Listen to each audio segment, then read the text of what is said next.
Hi there everyone, and welcome to another edition of How To with Canoe. Today I'm going to be talking about interviews, because interviews and radio go hand in hand. One of the first things you should do is make sure that your guest knows what's going on. Being on the air can be rather uneasy and unsettling for some people, so just be sure that you're filling them in as to what's happening, as to what's going on, what's going to happen, and do whatever you can to make them feel comfortable. Once the interview starts, you gotta do what you can to ask open-ended questions. You want to avoid questions that will give you a yes or no answer, because that makes for boring radio.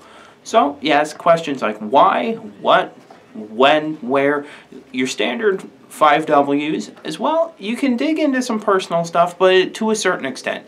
Ask them how they got into music, how they got into whatever it is they're working on, and then go from there. Next, it is a good idea to have some questions written down. But bear in mind, some of the best interviews ever taken place were just completely off the cuff.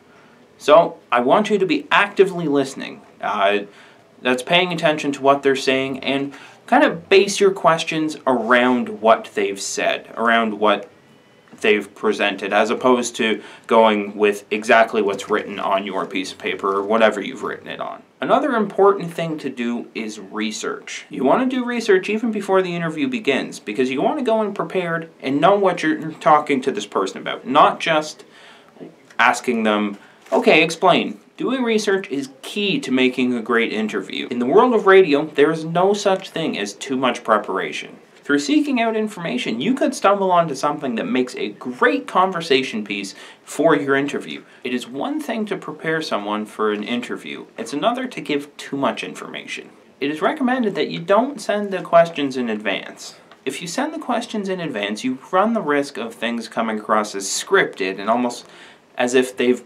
pre-prepared what they're going to say. And that doesn't make for good radio. That doesn't make for a good interview. So, whenever possible, keep the questions kind of close to your chest and don't share them until you are live giving that interview.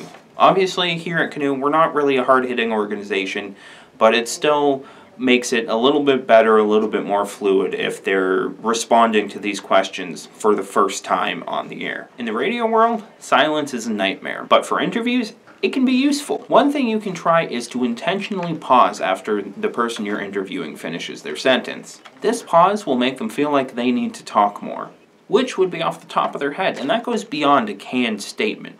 Well, there you go, folks. There's just some things to consider while conducting interviews. And overall, remember, just have fun.